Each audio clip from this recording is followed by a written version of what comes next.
Hoy vamos a ver a Motecuzoma. Digamos que es el último de Motecuzoma. Esperamos que el video anterior nos haya ayudado un poco a comprender su figura, porque es, como decíamos, ambiguo, porque está este Motecuzoma soberbio y está este Motecuzoma que escucha las señales de los dioses, pero que, como vimos, pues lo olvida completamente y muy pronto. Olvida lo que le dicen los dioses y vuelve otra vez a ser soberbio. Decíamos que Motecuzoma era es una figura ambigua porque eh, se la ha intentado ver desde el lado psicológico y nuestro aborde intenta ser ontopoético, es decir, con relación a su ser, su temple, su modo de ser, que en este caso es la soberbia, ese es su ser, porque ese temple es el que predomina sobre todos, pero decíamos ya en el último Motecuzoma ya no es soberbio, porque se resuelve al fin, se resuelve y sale al encuentro de su muerte, y no solo de su muerte, sino la muerte del pueblo mexica, la muerte de todo su imperio, la muerte del mundo, la muerte de toda una era. Entonces, Motecuzoma se resuelve a ello y para eso, pues, ya no tiene, digamos, los resabios de la soberbia, sino al contrario. Es decir, imagínense al hombre más soberbio del mundo, hasta dónde se elevó, y dependiendo hasta dónde se elevó, iba a ser su caída. Dependiendo hasta dónde se hinchó el Motecuzoma Xocoyotzin, de eso iba a depender el golpe de su caída, la precipitación con la que Motecuzoma cae completamente y comprende que ya todo ha acabado y no se sabe si es desde una humildad de decir no soy nada. Motecuzoma olvidó estas enseñanzas de los sabios Tlamatinime, donde se dice, por ejemplo, en el libro de este los coloquios de 1524, en donde los Tlamatinime van a contestar a los sacerdotes cristianos, y hay una parte en donde refieren y apuntan, digamos, la esencia de, del Macehual, eh, digamos, como su modo de ser aquí en la tierra.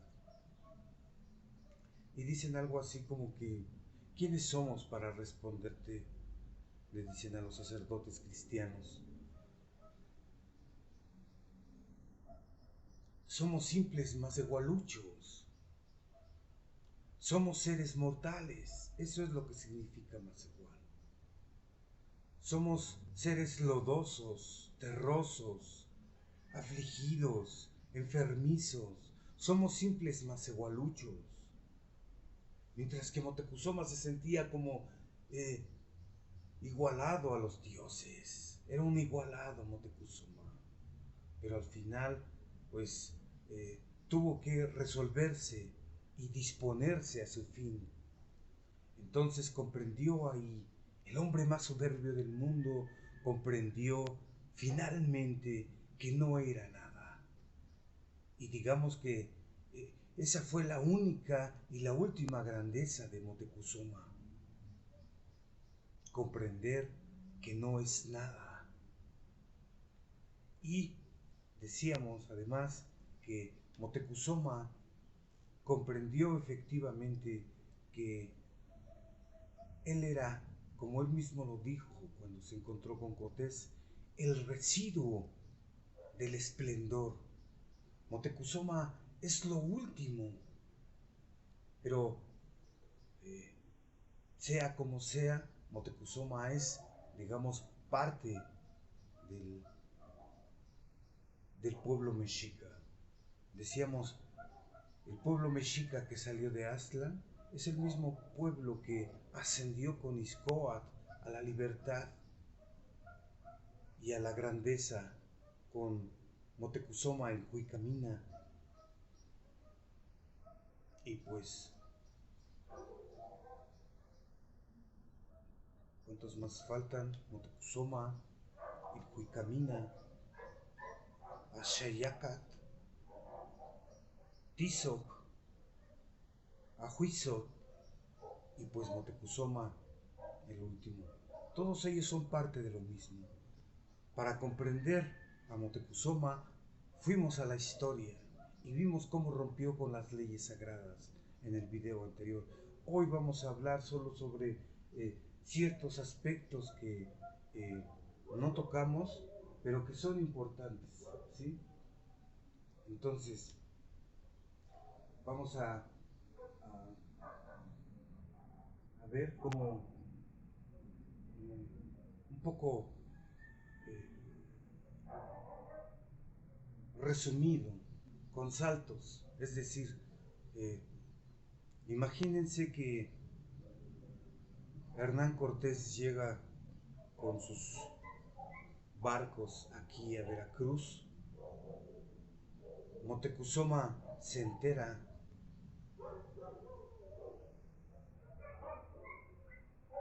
y manda a algunos mensajeros para darles regalos y preguntarles si se iban a ir, si se iban a regresar o llegaron para quedarse. Y pues le dicen, pues nos vamos a quedar, queremos ver su cara, queremos verlo, queremos ir a México.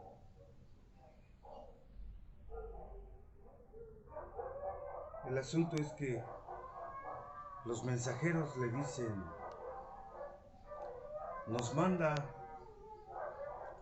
tu subalterno, o sea, el que está al mando, el que te guarda el poder, el que está en tu lugar, en el lugar de en el lugar del trono, pero que es tu subalterno.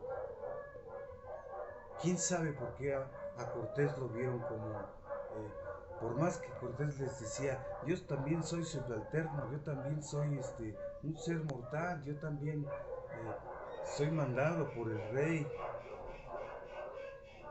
pues no lo vieron así. A él siempre lo vieron como si él fuera el efectivo, por así decirlo.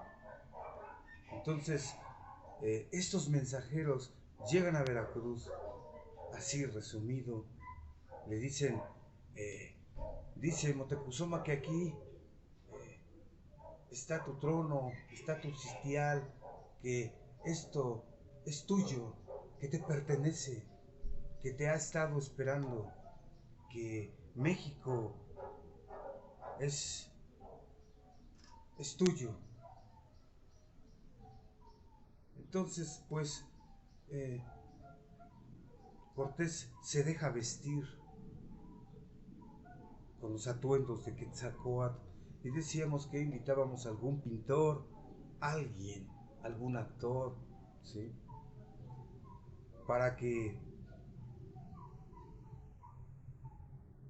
pues, pintara a Hernán Cortés con esos atuendos de Quetzalcóatl.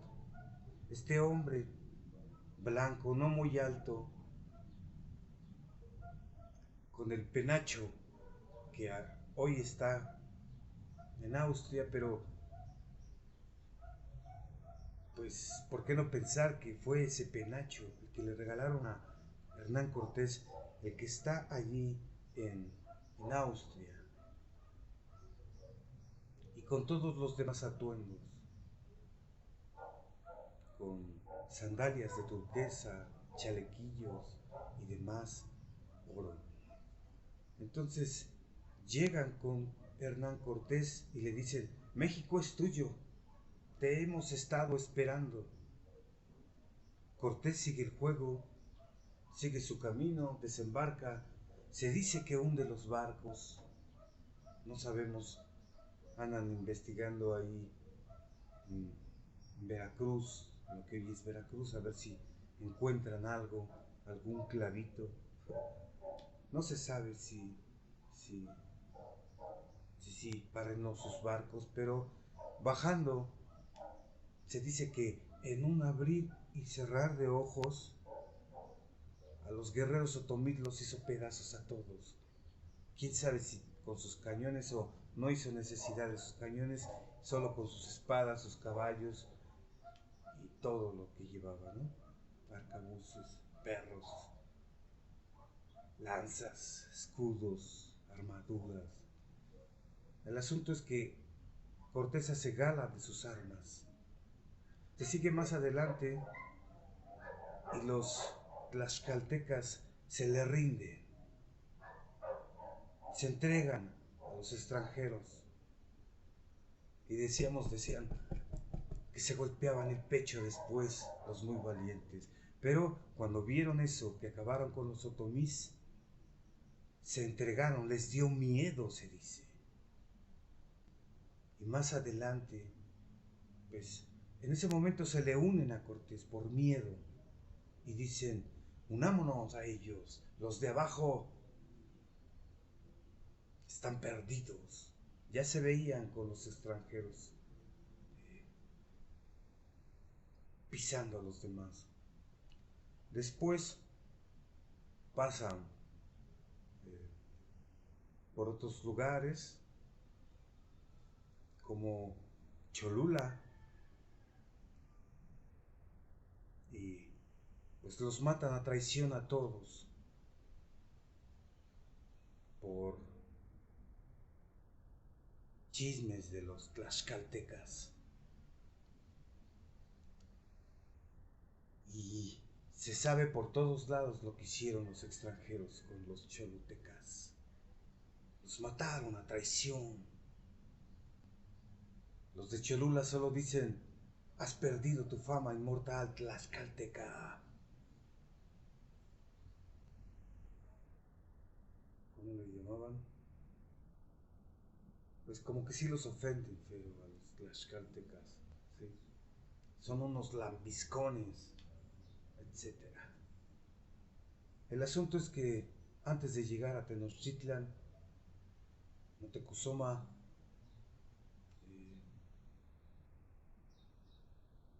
pues estaba lleno de miedo.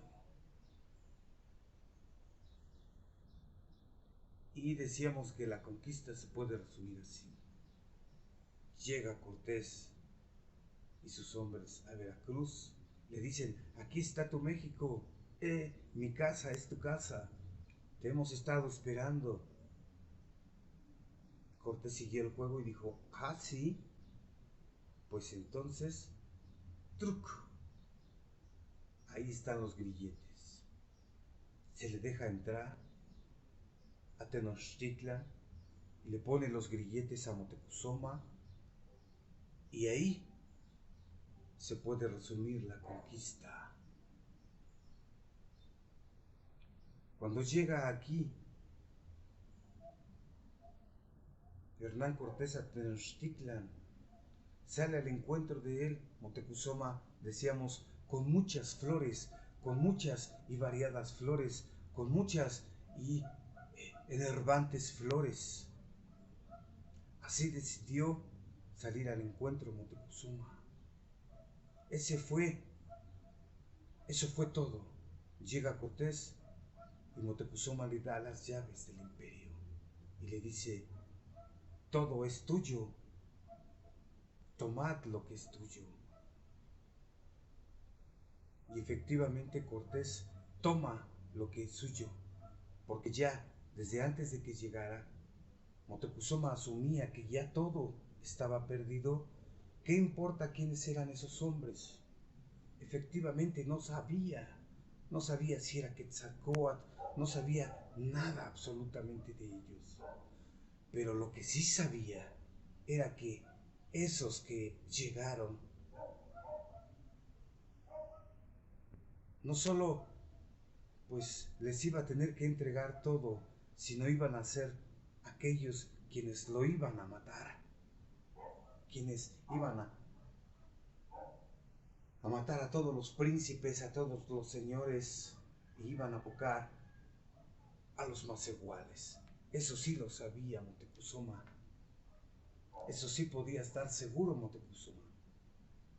¿Quiénes eran? ¿Quién sabe? Y no importa. Lo que sí sabía y sí importa era que eran los que se iban a adueñar de todo. Como decía el mismo dios Huitzilopochtli, eran los que iban a ganarle todo lo que él había conquistado. Y bueno, decíamos que llega Cortés, Moctezuma le dice, todo esto es tuyo. En eso se resume la conquista. ¿Recuerdan? No es lo mismo, pero ¿recuerdan cuando dijimos algo así como que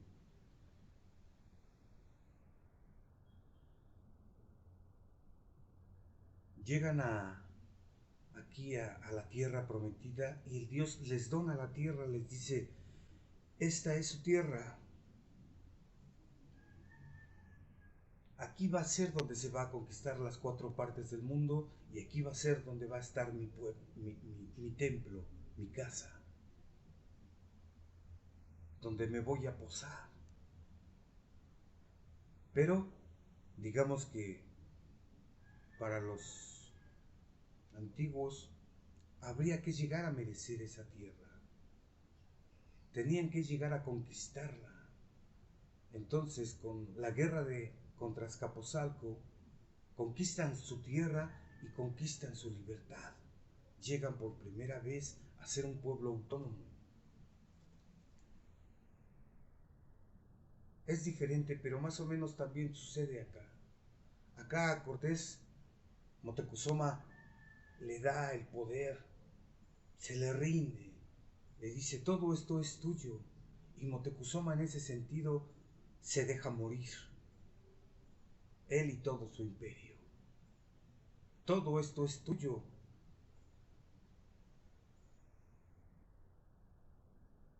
Y en eso se resume la conquista. Ahora bien, todo lo demás que viene después de ello, solo decíamos era mera resistencia. Moctezuma es el residuo de el esplendor, decíamos, ¿sí? Y decíamos algo así como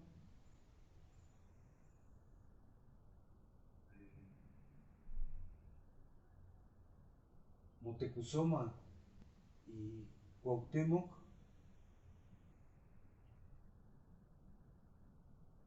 son el residuo de lo que los mexicas alcanzaron, del esplendor. No solo Moctezuma, sino de ahí todo el pueblo mexica, todo su imperio. Es el residuo, lo que sobró ya lo último. Recuerdan que decíamos que todos hemos visto, digamos, un crepúsculo, ¿no? Entonces cuando se va metiendo el sol, este último rayito de sol era Moctezuma, era el pueblo mexica cuando llegaron los españoles. De tal manera que cuando quisieron destruirlo, al dejarse morir, el sol se sume a los abismos, otra vez regresa a los brazos de su madre. Y pues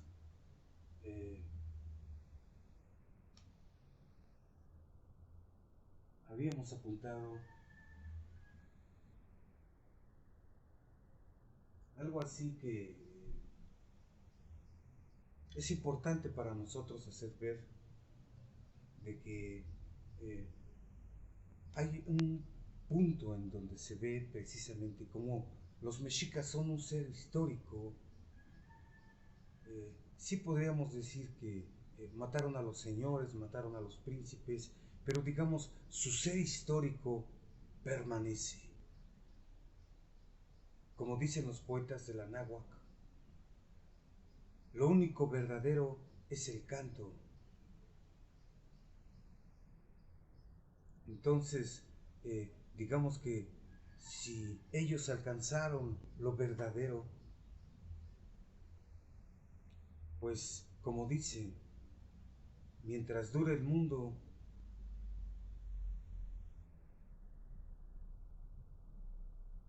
existirán los mexicas, tenochcas, porque su ser, digamos que no se puede matar. Su ser pasa incólume ante los conquistadores. Para muchos se les hace difícil confrontar de alguna manera la historia y decir, ¿por qué no peleó Moctezuma y todos los mexicas? Porque sus dioses ya le habían anunciado a Moctezuma. Porque la divina voluntad y determinación, una orden que está por encima de los dioses y de los hombres, ya había determinado que ya todo acabase y que Moctezuma fuera testigo, diera la cara, saliera al encuentro, experimentara el fin. Nunca se le ordenó que hiciera la guerra a los extranjeros. Como decía Moctezuma, ¿qué estamos en guerra o qué? Que haya confianza, decía Moctezuma.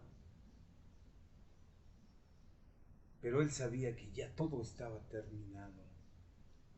Entonces, digamos, esta acción de dejarse morir es lo más grande que hizo Moctezuma, porque digamos que se hundió con el sol mismo, con el esplendor divino del sol.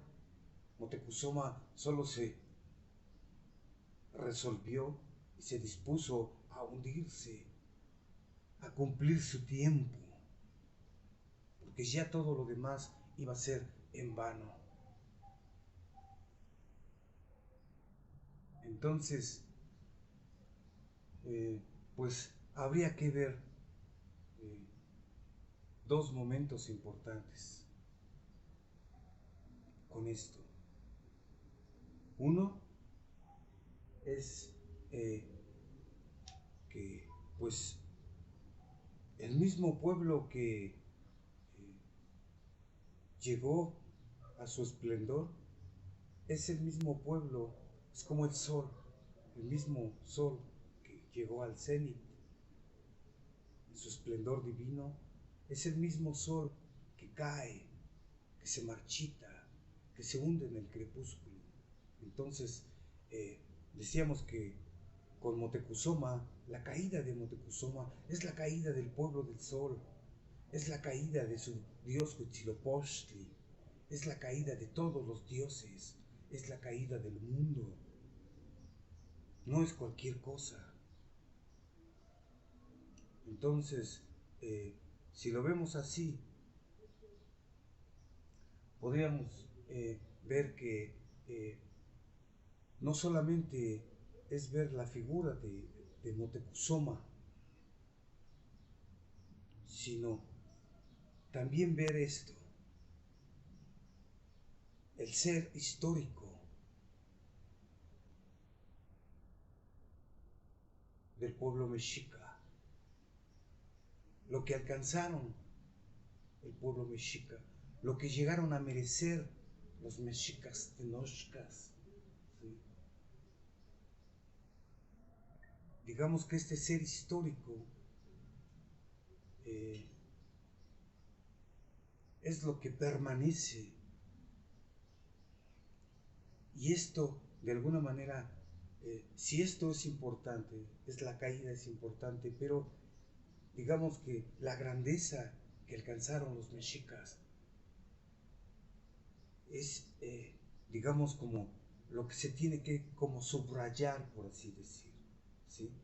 Muchos han intentado así como que, hey, Cuauhtémoc fue un gran guerrero, Moctezuma también era gran guerrero y todos los otros eran grandes guerreros, pero habíamos visto cómo Moctezuma y todo el pueblo de los mexicas se echaron a perder mucho antes que llegaran los españoles a estas tierras. Se torcieron completamente. Ya no estaban donde debían de estar. Y así, ¿cómo iban a cumplir su oficio de guerreros si todo estaba donde no debía de estar?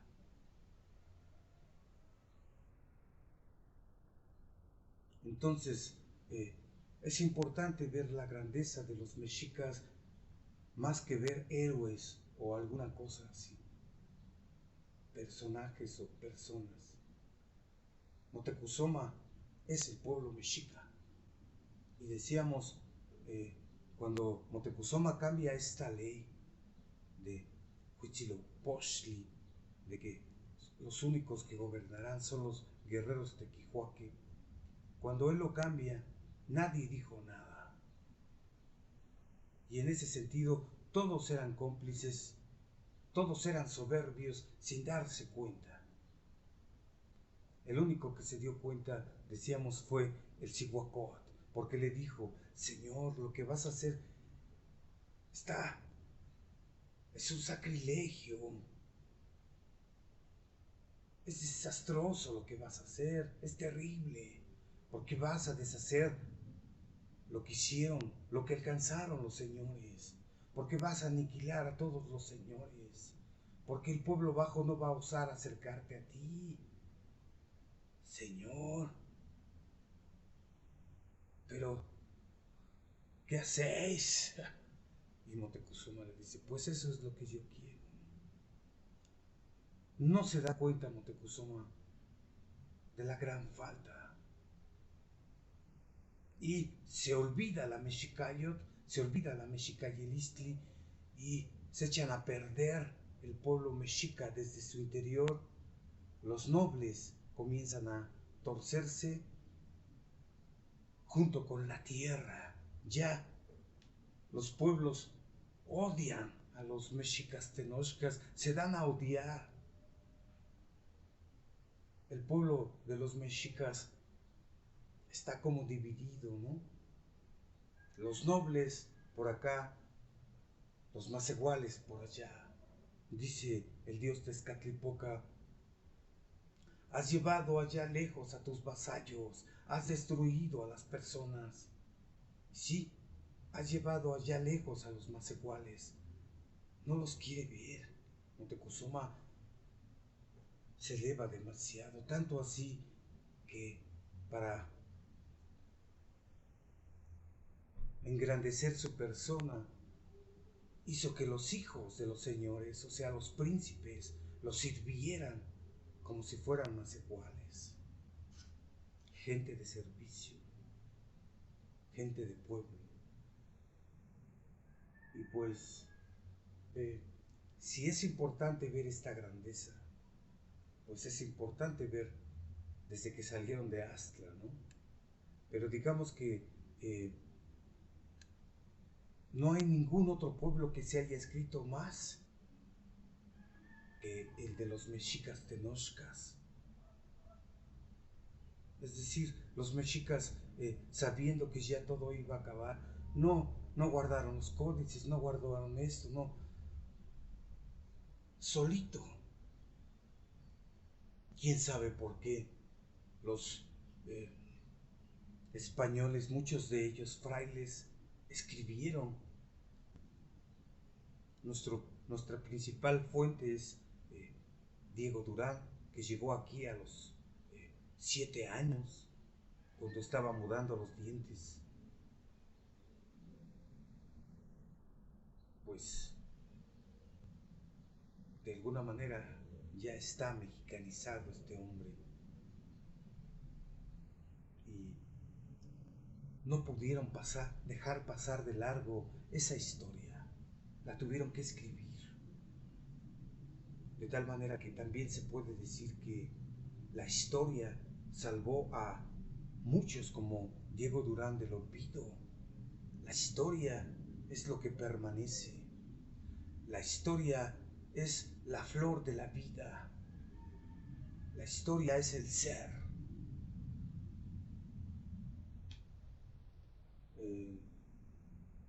Y bueno, además de la grandeza, hay otro punto que quisiéramos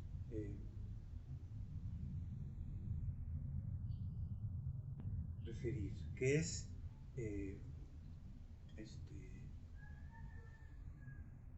el asunto del olvido de la Mexicayelistli con el modo de ser de los extranjeros. Decíamos que con el rompimiento del cuarto mandamiento del dios Huitzilopochtli, si es que asumimos que el texto de Cristóbal del Castillo, esta parte donde el dios Huitzilopochtli da sus leyes, sus mandamientos, sus tablas, los códices sagrados, por así decir, el códice sagrado, el Teoamochtli. Si lo vemos así y vemos que esta cuarta ley del dios Huitzilopochtli, Motecuzoma la rompe, pues desde ahí podemos decir que hay un olvido de la Mexicayelistli, del ser de los mexicas. El ser de los mexicas decíamos que era su modo de ser. El modo de ser que impera sobre los otros modos de ser es el temple fundamental, el temple sagrado del valor y la guerra. Es un pueblo guerrero, a eso se dedicaba. No se dedicaba a pescar, a sembrar o a vivir de otras cosas, no, vivía de la guerra y por tanto pues a eso se dedicaba.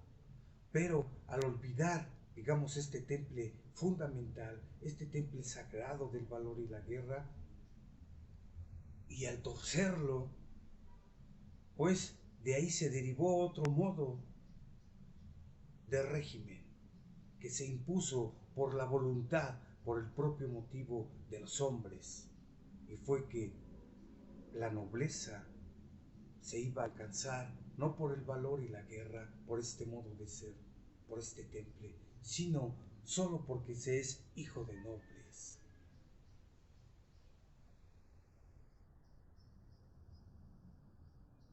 Entonces, digamos que se olvida la Mexicayo, se olvida su ser, para imponer un modo de régimen derivado completamente y ajeno a su esencia. Por eso es que se torció. Entonces, vemos que la soberbia era uno de los temples en los que se hallaban los mexicas antes de que llegaran los españoles, ¿sí? Decía Tezcatlipoca, se amortajan, ¿sí? Se burlan los mexicas, han cometido errores. Y bueno, ¿cómo es el ser de los españoles? Primeramente, el que destaca sobre todos no es el amor y la bondad, ¿verdad? Es la ambición y la guerra. Si como Moctezuma entonces era la soberbia, podríamos decir que pues era algo así como un ambicioso que es Hernán Cortés y todos sus hombres. Ellos sabían que había oro aquí. ¿Cuánto? ¿Qué importa? Nada más de ver poquito, se ponían como monos, dicen, como pizomes, puercos de la tierra. Y pues es imaginarse que un ambicioso vino y ¡pah!, conquistó a un soberbio. Pero Moctezuma todavía era el residuo de algo grande, algo maravilloso, algo asombroso, que fue, digamos, su grandeza. Digamos, Moctezuma todavía está, es lo último, es el residuo de algo grande. Y Cortés y sus hombres pues son parte de un olvido, digamos, no son un pueblo originario, son cristianos que están eh, más del lado del anticristo, por así decir, que están más del lado del pecado, más del lado de, como decían los sacerdotes mayas,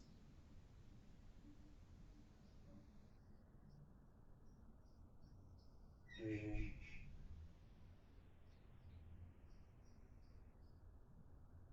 no recuerdo, pero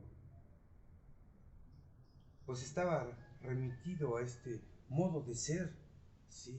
Tan cruel, descabellado, tan loco, tan enfermo, como decía el mismo Cortés a Moctezuma, su majestad.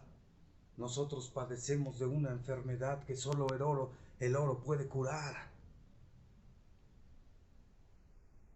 Esta enfermedad se llama soberbia, perdón, se llama ambición.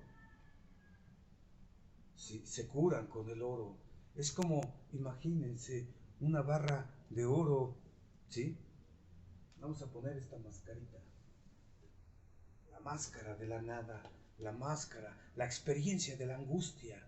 Decíamos que esta imagen refería, esta es como la cara de Moctezuma cuando ya venían los españoles, imagínense, experimenta la nada.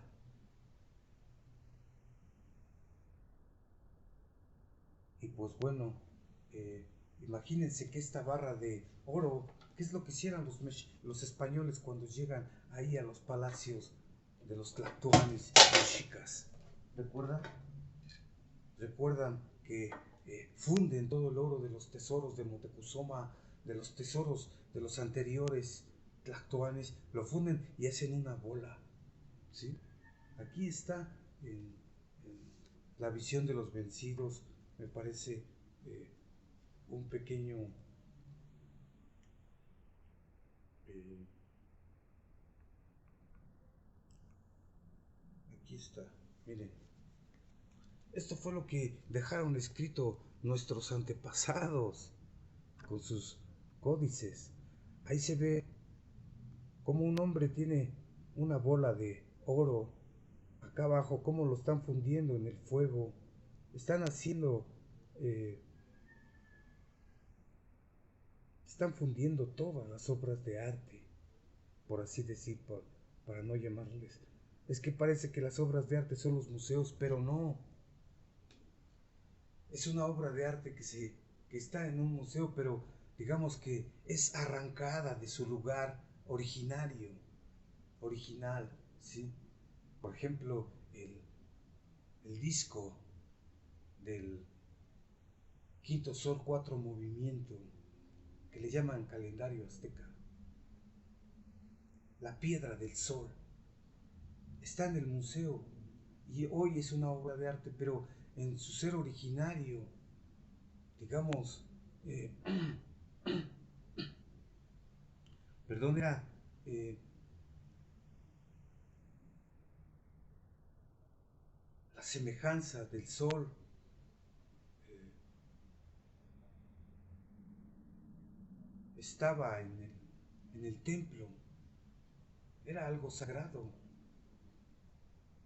pero bueno, decíamos que es como si, imagínense esta mascarita mortuoria,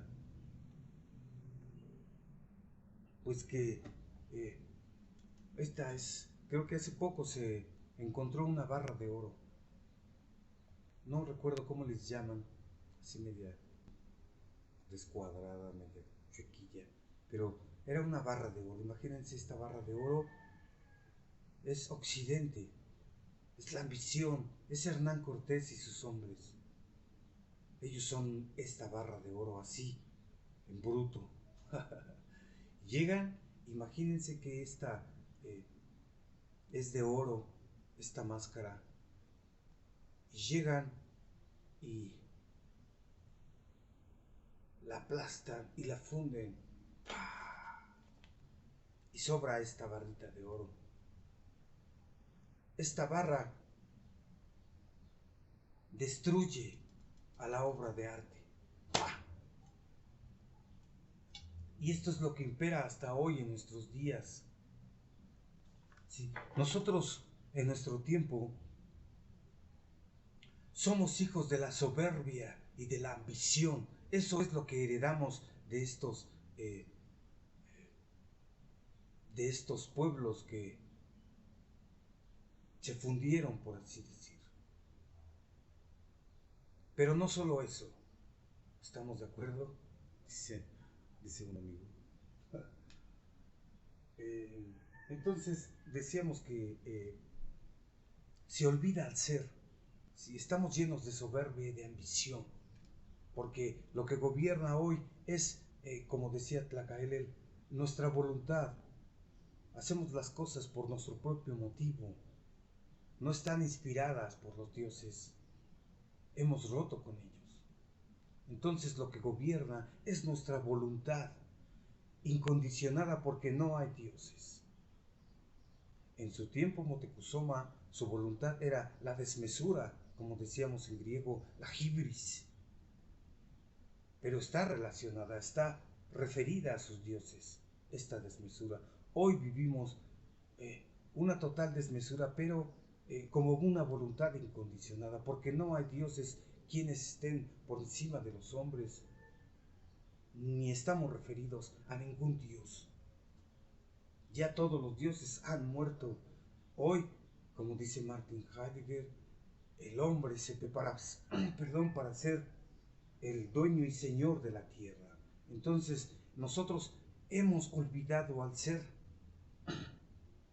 Dice Martin Heidegger, los occidentales olvidaron al ser hace ya, pues en los tiempos de Platón. Se inspira con Nietzsche para decir esto, pero se olvida al ser y comienza la metafísica, un modo de pensar ya derivado del originario. ¿Sí? El mundo de las ideas de Platón es algo así como el mundo del paraíso de los cristianos.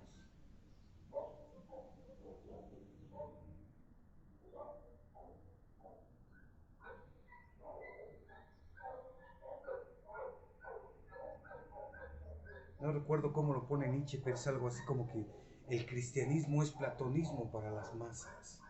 Entonces, el olvido del ser se da mucho antes que existiera el Imperio Español o los españoles. ¿Sí? Digamos que por eso decíamos que la lengua del español no es una lengua originaria, es una lengua vulgar desde su nacimiento,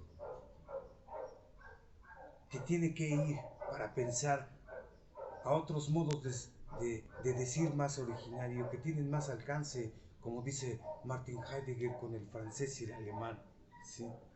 Tiene sus problemas porque tiene que acudir al alemán, tiene que acudir al griego, tiene que acudir al japonés, al chino, al náhuatl, en este caso, la lengua de los mexicanos. O sea, por sí misma el español, pues, es una lengua derivada, es una lengua, es un dialecto que se hizo idioma y se hizo lengua por la cantidad más que nada. Pero bueno, decía Martin Heidegger que el olvido del ser de los occidentales se da 2000 años, o sí, 2000 años antes de que llegaran los españoles, porque aquí llegaron en 1500, vamos a suponer. Menos 2000 años, pues fue 500 años antes de Jesús que se olvidó el ser occidental, olvidaron el ser. Y en una de ellas decíamos que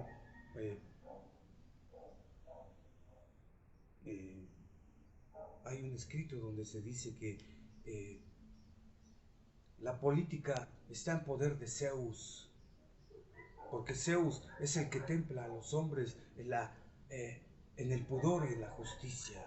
Y referíamos algo también entre una relación entre el pudor, es dejar ser al misterio en cuanto tal, y por tanto, pues dejar ser a lo maravilloso.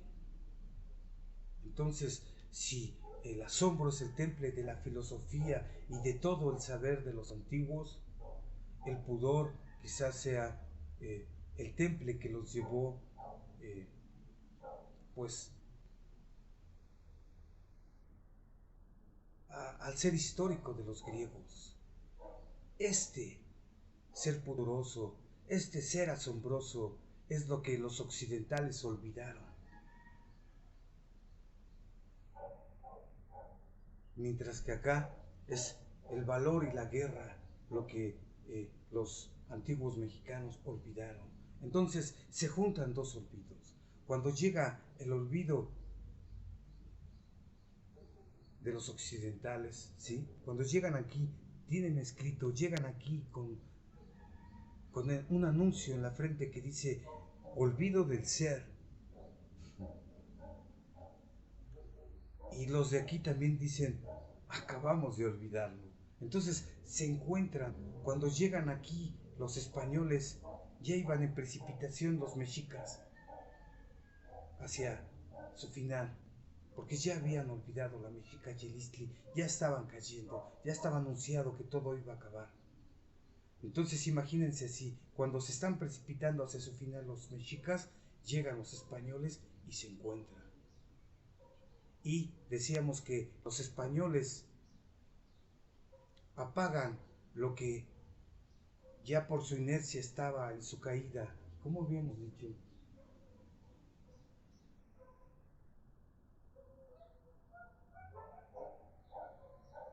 Los apagan en la inercia de su caída. Es decir, ya iban hacia abajo y los españoles llegan. Es extraño este encuentro, ¿no? ¡Pum!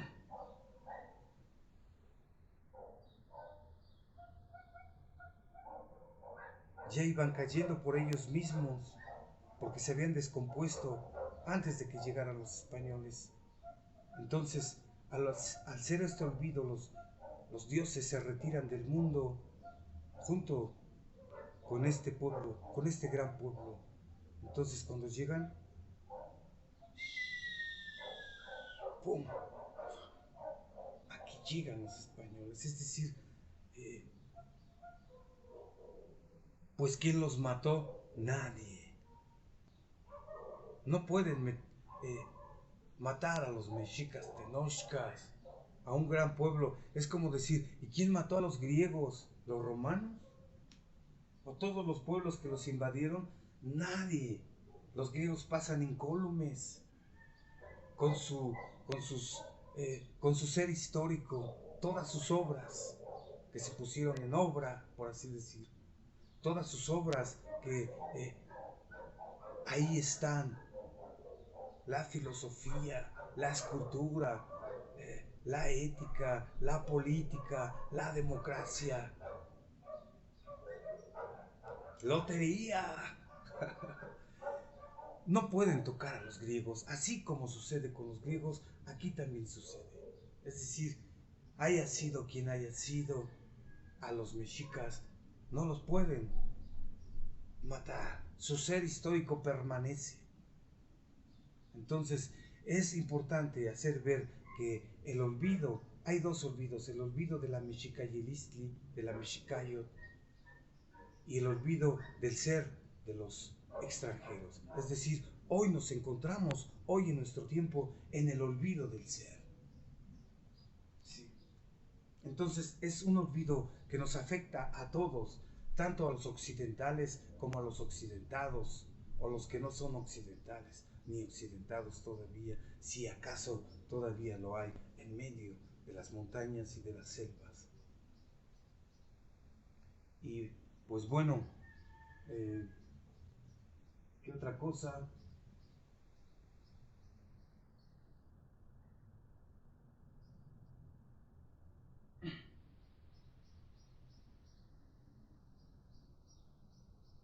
Parece que ya. solo íbamos a referir un asunto que tiene que ver con la physis griega,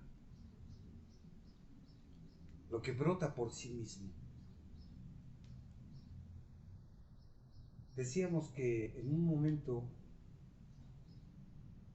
como dice Martin Heidegger, es así como que la naturaleza y la historia, digamos que es como si viéramos también a la historia de manera natural. Es como si dijéramos que la historia brota como brota una flor, florece y se va marchitando, se va secando. Digamos, es ver a la historia de esa manera, de tal forma que en la antigüedad no había esta división que surgió, según Heidegger, a partir de los romanos, entre la naturaleza y la historia, la cultura, por así decir. Es decir, lo natural y lo que es creado por el hombre, inventado por el hombre. Se hace una división, hay una separación. Y en la antigüedad, en los pueblos originarios, su historia, dice Cristóbal del Castillo,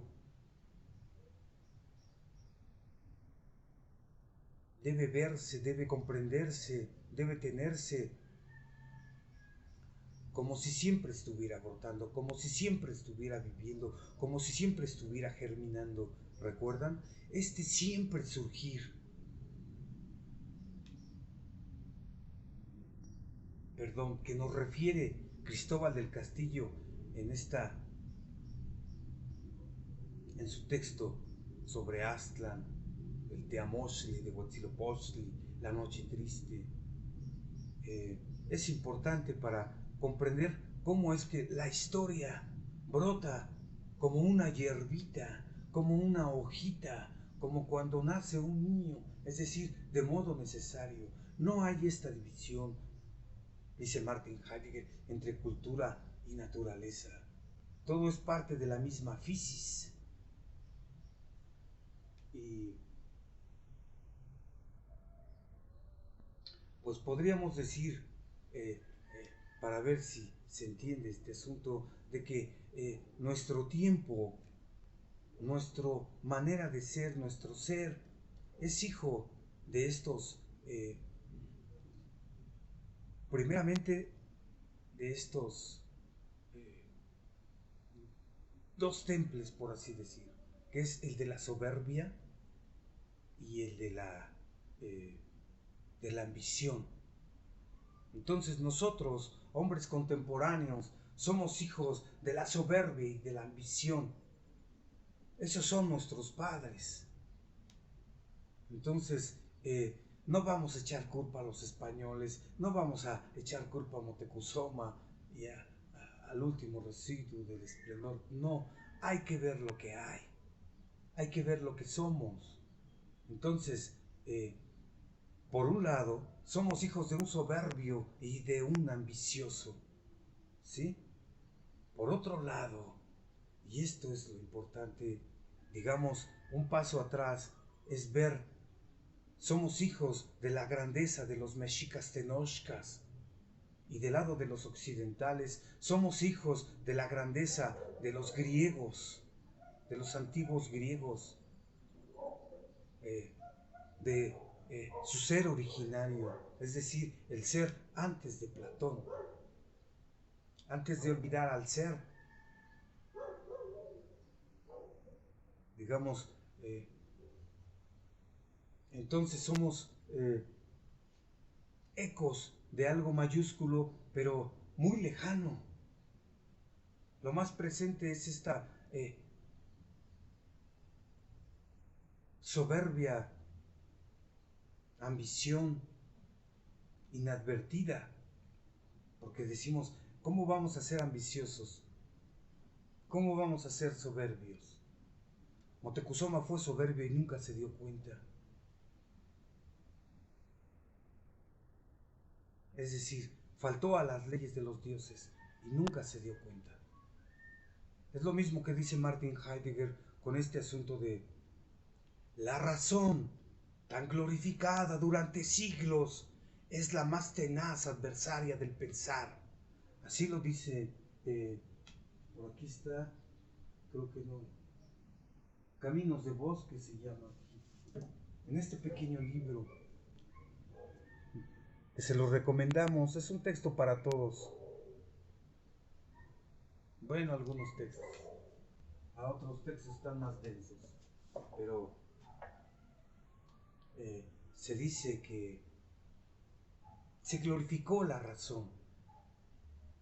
Entonces hoy nos estamos tecnificando, el mundo se está convirtiendo en una barrita de oro que está aplastando todo, nos estamos, digamos, volviendo uniformes todos.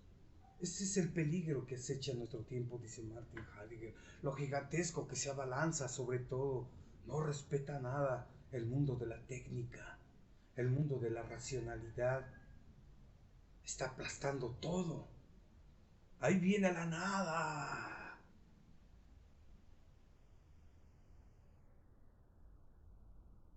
No recuerdo cómo se llama esa película. Pero dicen, ahí viene la nada y todo lo viene destruyendo. Es una película para niños, pero bueno, se entiende el asunto. Dice Martin Heidegger, precisamente porque a la razón se le ha tenido, se le ha glorificado, no hemos llegado a pensar el ser, porque pensar el ser, o pensar es pensar el ser, es decir, esta relación mutua que se da entre el ser del hombre y el ser, esta relación entre el hombre y el ser, esta relación de ser, no se da. Y entonces solo vemos el ente, solo consideramos las cosas como los científicos. Entonces la ciencia, sin darse cuenta, digamos, es el modo de ser más miserable, dice Martin Heidegger. ¿Por qué? Porque no considera el portento, porque no considera el misterio, porque no considera el ser, sino considera al ente nada más, a las cosas. Y en ese sentido, digamos que se obra soberbiamente, se hace a un lado el misterio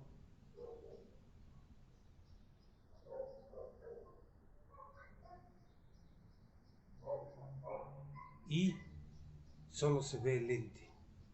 ¿Se entiende? Al hacer esto, es como Motecuzoma, ¿sí? Si todo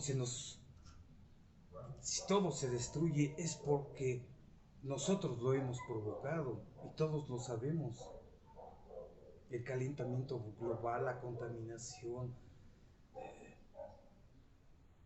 las bombas nucleares, las capas de ozono, la capa de ozono, los hoyos y demás. O sea, todo ello lo hemos provocado nosotros. Y vamos a decir, ¿pero por qué, oh Dios mío, como Motecuzoma? ¿Qué hemos hecho? Más bien, ¿qué no hemos hecho? Hemos hecho a un lado las cosas divinas y solo se mueve una voluntad incondicionada, como dice nuestro maestro Martin Heidegger. Hoy predomina una voluntad incondicionada. Es la que da miedo, es lo gigantesco. Entonces, digamos que solo para, digamos, ver esta falta de los dioses, este abandono del ser, pues lo único que queda es recordarlo, pero recordarlo de manera, digamos, que lo podamos como reapropiar. Entonces, pues esto es en lo que estamos, o nos perdemos en la voluntad incondicionada o recordamos el misterio en cuanto tal, lo oculto en cuanto tal.